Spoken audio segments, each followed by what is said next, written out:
नमस्कार दोस्तों, data structure की वीडियो सीरीज में आज हम डिस्कस करने वाले हैं deleting a node from a single link list.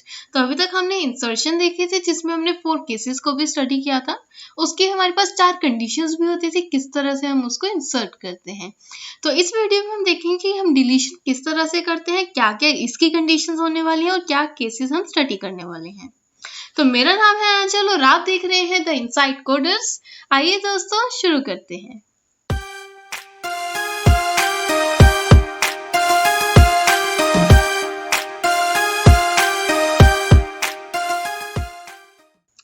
तो आज हम डिस्कस कर रहे हैं deleting a node from a single link list, जिसके बेसिकली हम 4 केसेस को स्टडी करेंगे। The very first case is कि लिंक लिस्ट में हमारे पास सिर्फ एक ही नोड है और उसको हमने डिलीट कर दिया। दैट मीन्स उसके बाद हमारी जो लिस्ट है वो एम्प्टी हो गई। सेकेंड केस है कि हमें डिलीट करना है फ्रॉम बिगनिंग, फिर from the end and finally from the given position. तो आइए एक एक करके इन सब केसेस को कंसिडर करते हैं। तो सबसे पहला जो हम केस कंसीडर करने वाले हैं दैट इज अगर हमारी लिंक लिस्ट में सिर्फ और सिर्फ एक एलिमेंट हो। तो पहले जल्दी से रिवाइज करते हैं कि हमने इंसर्शन के केस में कुछ 4 कंडीशंस को स्टडी किया था। वो 4 कंडीशंस क्या क्या थी? सबसे पहले हम क्या करते थे, मेलोक फंक्शन यूज करते थे और एक नए नोड को मेमोरी प्रोवाइड करते थे। फिर उस नोड में हम कुछ वैल्यू इंसर्ट करते थे। फिर सबसे पहले आउटगोइंग पॉइंटर चेंज करेंगे followed by the incoming pointer. तो देखते हैं कि डिलीशन में वो क्या क्या केस होने वाले हैं। तो सबसे पहला हमें क्या करना होता है, जो हमें नोड को डिलीट करना होता है उसको हम टेम्प में असाइन करते हैं। जो फिर हमारे पॉइंटर्स चेंज होने होते हैं वो पॉइंटर्स को अकॉर्डिंगली चेंज करेंगे। और फाइनली हमारा जो टेम्प था उसका तो कोई सिग्निफिकेंस नहीं रहा, तो उसको हम डिलीट कर देते हैं। दैट मीन्स उसको डीएलोकेट कराना है, जो हम कराते हैं यूजिंग फ्री फंक्शन। तो आइए इस एग्जाम्पल से ही समझ लेते हैं कि ये 3 स्टेप्स हम किस तरह से करने वाले हैं। तो अभी तक सबसे पहला केस होगा हमारा जब भी डिलीशन करते हैं that is checking the overflow condition. तो ओवरफ्लो कंडीशन कब होगी? जब मेरे पास एक भी नोड एग्जिस्ट नहीं करता। फिलहाल इस केस में तो मेरे पास एक सिंगल नोड है। तो कंडीशन किस तरह से चेक करेंगे? अगर मेरा स्टार्ट इक्वल्स टू नल हो जाता है दैट मीन्स कोई भी नोड एग्जिस्ट ही नहीं कर रहा। दैट मीन्स मैं प्रिंट करा दूंगी हमारी लिस्ट एम्प्टी है which is an underflow condition और वहीं से एग्जिट कर जाएंगे कि आगे हम एग्जीक्यूट ही नहीं करेंगे। अगर ऐसा नहीं होता तो हम क्या करने वाले हैं? तो जो भी हमें नोड को डिलीट करना है सबसे पहले हम उसको मार्क कर लेते हैं as temp variable. That means अब हमने इसको असाइन करा दिया है टेम्प में और उसके बाद हम इसको डिलीट कर देंगे। तो वो हम किस तरह से करते हैं? अगर तो मैंने देखा कि एक ही नोड है दैट मीन्स जो मेरे स्टार्ट की इन्फॉर्मेशन है वो आइटम के इक्वल होनी चाहिए, क्योंकि एक ही नोड है। पहले मैं चेक भी करूंगी ना कि ये वही नोड है ना जो मुझे डिलीट करनी है। और मेरे को सेकेंड कंडीशन क्या चेक करनी है कि एटलीस्ट एक ही एलिमेंट है ना। मतलब हमें 2 कंडीशन चेक करनी है। सबसे पहले तो चेक करना है कि क्या सिर्फ एक ही नोड एग्जिस्ट कर रहा है हमारी लिंक लिस्ट में। तो कंडीशन कैसे चेक करना है कि अगर स्टार्ट का नेक्स्ट ही नल हो जाए दैट मीन्स मेरे पास एक ही नोड होने वाला, जो हमारी ये कंडीशन है। दूसरी कंडीशन चेक करनी है कि हाँ अभी लिंक लिस्ट में एग्जिस्ट तो एक ही नोड कर रही है, लेकिन क्या वही नोड मेरे को डिलीट भी करनी है। तो हम चेक कर लेते हैं कि जो उसका इन्फॉर्मेशन पार्ट है क्या वही आइटम है ना जो डिलीट करना है। तो हम 2 कंडीशंस को यहाँ पे चेक करा लेते हैं। अगर जो ये बात सही है तो हम टेम्प में क्या असाइन कर देते हैं, ये फर्स्ट नोड, और इस नोड का एड्रेस क्या होता है एक्चुअल में स्टार्ट। दैट मीन्स हमने फिर असाइन कर दिया temp equals to start. Third काम हमारा क्या था कि अब ये टेम्प में असाइन कर दिया, अब इसको डीएलोकेट करा देना है। डीएलोकेट हम किस तरह से कराते हैं? फ्री फंक्शन के थ्रू। आपने चेक करा होगा मेलोक कैलोक फ्री, हम ये फंक्शंस को स्टडी कर चुके आए हैं सी में। उस फंक्शन के थ्रू आप इसको फ्री करा सकते हो। अब आपने फ्री करा दिया तो लिंक लिस्ट तो हमारी एम्प्टी हो गई। दैट मीन्स अब मेरे को स्टार्ट को नल से इनिशियलाइज करा देना है फिर से, विच मीन्स अब जो मेरी लिंक लिस्ट है वो एम्प्टी हो चुकी है। तो जल्दी से देखते हैं क्या क्या करा। सबसे पहले हम अंडरफ्लो कंडीशन चेक करते हैं। वो कंडीशन कैसे चेक करेंगे? अगर स्टार्ट ही नल है दैट मीन्स कोई और नोड एग्जिस्ट नहीं कर रहा। सेकेंड कंडीशन क्या है? हम चेक करते हैं कि क्या एक ही नोड एग्जिस्ट कर रहा है ना। अगर वो चेक करने का कंडीशन क्या है? अगर स्टार्ट का नेक्स्ट नल है दैट मीन्स एक ही नोड है। और फिर चेक करते हैं क्या वही नोड है ना जो मुझे डिलीट करना है। मतलब जो उसका इन्फॉर्मेशन पे पड़ा है जो सामान, क्या वही इक्वल टू आइटम है ना। अगर ये कंडीशन ट्रू है दैट मीन्स अब मैं इसको टेम्प में असाइन कर दूंगी। फाइनली इस टेम्प को डीएलोकेट कराना है दैट मीन्स इसको हमने फ्री करा दिया। क्योंकि मैंने फ्री कराया तो जो लिस्ट थी वो तो एम्प्टी हो गई। दैट मीन्स मैंने एक स्पेशल कंडीशन यहाँ पर ऐड करी है that is start equals to null. तो आइए इसका एल्गोरिथम देखते हैं। तो सबसे पहले हमें आइटम को रीड करना है कि कौन से आइटम हमें डिलीट कराना है, क्योंकि उससे हम कंपेयर करेंगे। तो मैंने चेक करा क्या मेरा स्टार्ट इक्वल्स टू नल है, अगर है तो मैंने प्रिंट करा दिया कि अंडरफ्लो कंडीशन आ चुकी है, दैट मीन्स मेरी लिस्ट एम्प्टी है और वहीं से एग्जिट कर गए, आगे हम चेक ही नहीं करा।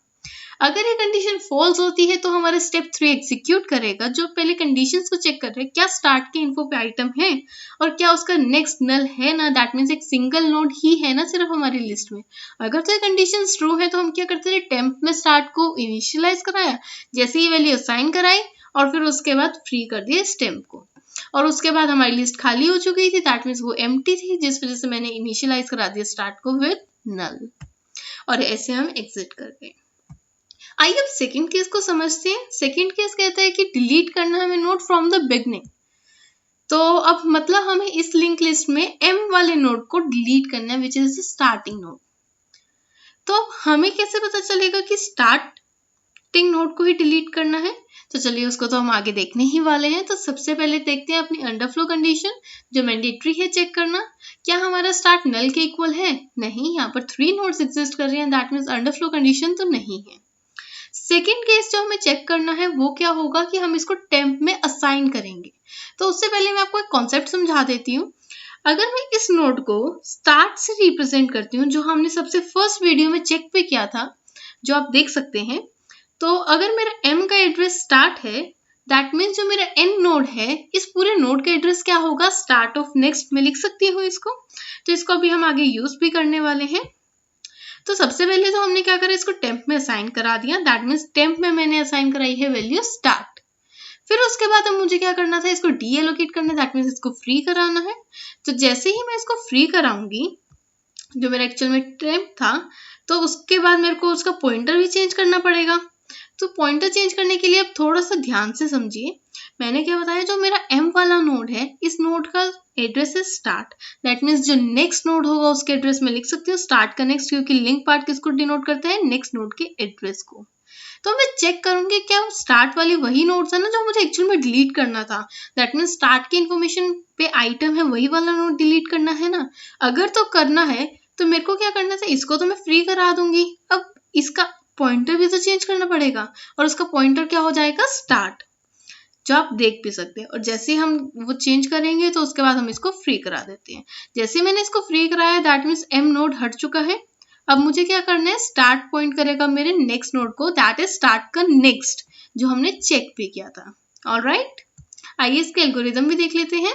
सबसे पहले आइटम को रीड करा, फिर अंडरफ्लो कंडीशन चेक करी, उसके बाद चेक करा। सबसे पहले हम असाइन करते हैं टेम्प इक्वल्स टू स्टार्ट। इससे पहले हम चेक भी कर सकते हैं कंडीशन क्या वही एलिमेंट है ना जो हमें डिलीट करना है। अगर तो है तो हम स्टार्ट में नल को असाइन करा देते हैं। तो हमने क्या करा, टेम्प में डाल दिया स्टार्ट, उसके बाद हमने क्या करा, स्टार्ट को रीइनिशियलाइज करा दिया एट स्टार्ट का नेक्स्ट, दैट मीन्स उसको एक आगे शिफ्ट कर दिया, और उसके बाद हमने फ्री कर दिया अपना टेम्प, और फाइनली हम एग्जिट कर गए। अब आइए देखते हैं अपना third condition, that is deleting a node from the end. अब एक चीज तो हमें पता है कि अगर हमें एंड तक जाना है, दैट मीन्स हमें ट्रेवर्स तो करना ही पड़ेगा। तो आइए एक बार उसको डिटेल में देखते हैं क्या क्या होगा। सबसे पहले तो हम अंडरफ्लो कंडीशन चेक करते हैं। अंडरफ्लो कंडीशन हम इससे कैसे चेक करी है हमने, स्टार्ट अगर नल के इक्वल हो गया, दैट मीन्स अंडरफ्लो कंडीशन है, और हम वहीं से एग्जिट कर जाएंगे। अगर ये कंडीशन फॉल्स होती है तो हम आगे एग्जीक्यूट करते हैं। तो सबसे पहले तो हमें क्या करना है, हम टेम्प में असाइन करते हैं वो वैल्यू जो वैल्यू हमें डिलीट करनी है। अब थोड़ा ध्यान से देखिए, टेम्प में मेरे को वैल्यू असाइन करनी है लास्ट नोड, जिसकी वैल्यू क्या है एट प्रेजेंट ओ। तो अगर मैं इसको टेम्प में असाइन करती हूँ तो उसके लिए मेरे को ट्रेवर्सिंग तो करनी है, ये तो हम पहले भी देख चुके हैं। तो आइए देखते हैं कि इसकी ट्रेवर्सिंग किस तरह से करेंगे। तो मैंने सबसे पहले स्टार्ट में इनिशियलाइज पॉइंटर को असाइन कराई वैल्यू स्टार्ट, और उसको आगे आगे ट्रेवर्स करती गई। अब ट्रेवर्स कब तक करेंगे, जब तक हमारा लास्ट नोड आ जाएगा, राइट? नहीं, हम इसमें ट्रेवर्स ऐसे नहीं करते। क्यों, अब इस तरह देखते हैं। तो सबसे पहले मैंने क्या करा, जो फर्स्ट नोड था उसको पीटीआर से डिनोट कर रही हूँ, नेक्स्ट नोड को दैट मीन्स मैं पीटीआर नेक्स्ट से डिनोट कर सकती हूँ, राइट? तो हमने क्या करा, उसको इंक्रीमेंट कराते गए पॉइंटर को, दैट मीन्स पॉइंटर का नेक्स्ट तो ऑटोमेटिकली इंक्रीमेंट हो ही रहा है। तो जैसे ही मेरा पॉइंटर जो मेरे को लास्ट नोड था उससे पहले तक पहुंच गया, तब हम रुक जाते हैं। अगर हम ऐसा ना करते और लास्ट नोड को पॉइंटर बना देते तो उसको फाइनली टेम्प में असाइन करते और उसको डिलीट करा देते, तो फिर इसका आउटगोइंग पॉइंटर नल कैसे करते? समझ रहे हो? अगर इसी को ही पॉइंटर बना के डिलीट कर दिया, मतलब पॉइंटर का तो कोई सिग्निफिकेंस नहीं रहा, वो तो कुछ बचा ही नहीं। तो इसका आउटगोइंग पॉइंटर किस तरह से चेंज करेंगे? जिस वजह से हम पॉइंटर एक पहले तक चलाते हैं, लास्ट नोड पे पॉइंटर नहीं बनाते। मतलब हम किस तरह से चलाएंगे? जब तक मेरे पॉइंटर का next, that means last node जो पॉइंटर का नेक्स्ट है, उसकी इंफॉर्मेशन इक्वल्स टू आइटम ना हो जाए, तब तक हमें पॉइंटर को इंक्रीमेंट कराना है। और जैसे ही ऐसा हो जाता है, जैसे ही कंडीशन ट्रू हो जाएगी, तो हमें टेम्प में असाइन कर देनी है पॉइंटर का next, which is the address of this node which denotes O. तो टेम्प में असाइन कर दिया पॉइंटर नेक्स्ट। फाइनली हमें डी एलोकेट करनी है अपनी मेमोरी। तो वो हम किस तरह से करते हैं? पहले इसका आउटगोइंग पॉइंटर को चेंज करते हैं और फाइनली फ्री टेम्प कर देते हैं। दैट मीन्स अब जहां पर मेरा ओ था वो मेरे को डिलीट करना है, जो मैंने टेम्प में असाइन कर चुकी थी। तो अब हमने क्या करना है? इसका outgoing pointer, that is pointer का नेक्स्ट बनाना है नल और टेम्प को करा देना है फ्री। मतलब पॉइंटर का नेक्स्ट क्या हो चुका है? नल, और टेम्प को हमने करा दिया फ्री। ऑलराइट, आइए इसका एल्गोरिथम भी देख लेते हैं। सबसे पहले आइटम रीड करी, अंडरफ्लो कंडीशन चेक करी, फिर उसके बाद क्योंकि एंड में जाना था जो ट्रेवर्सिंग मैंडेटरी थी, तो पॉइंटर को स्टार्ट करा, हमने इनिशियलाइज कराया स्टार्ट से। कब तक चलाना है? जब तक पॉइंटर के नेक्स्ट का नेक्स्ट नल ना हो जाए। समझ रहे हो? अभी तक हम क्या चेक कर रहे थे? पॉइंटर के नेक्स्ट की इंफॉर्मेशन, अगर आइटम ना हो जाए और कंडीशन, और उसका नेक्स्ट नल ना हो जाए। ऑलराइट, तब तक हम पॉइंटर को इंक्रीमेंट करा रहे हैं, और जैसे ही कंडीशन ट्रू हो जाती है तो हम उसको टेम्प में असाइन करा देते हैं। और उसके बाद फाइनली हमें अपना पॉइंटर चेंज करना है, दैट इज पॉइंटर का नेक्स्ट हो चुका है नल, और उसको फ्री करा दिया। तो this was all about deleting a node from the end. अब आइए अपने लास्ट केस को भी जल्दी से कंसीडर कर लेते हैं। ये कह रहे हैं अगर हमें किसी गिवन पोजीशन से डिलीट करना है नोड को। सबसे पहले तो अंडरफ्लो कंडीशन चेक करनी है एज इट इज।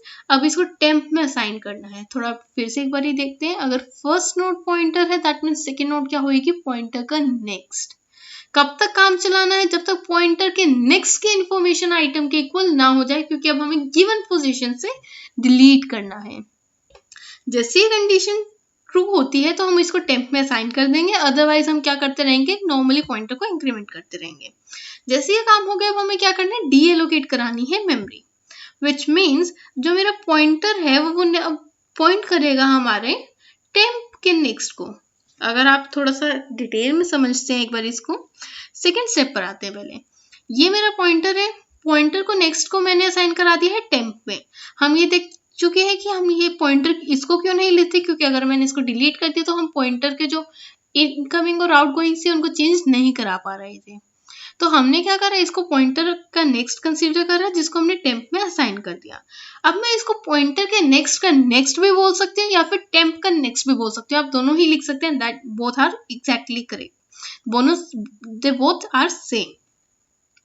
तो अब हमें एक्चुअली में करना क्या है? जब हम इसको फ्री करेंगे तो अब हमारा पॉइंटर का नेक्स्ट क्या पॉइंट करेगा? टेम्प का नेक्स्ट, जो हम इसको ज्वाइन करा देंगे।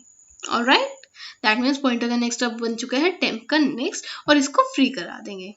So this was all about the deleting a node from the given position. इसके एक बार एल्गोरिथम भी चेक कर लेते हैं। पहले हम आइटम को रीड करते हैं, फिर हम अंडरफ्लो कंडीशन चेक करते हैं, क्योंकि अब हमें चलना था, हमें ट्रेवर्स करना है, दैट मीन्स पॉइंटर को स्टार्ट कराया।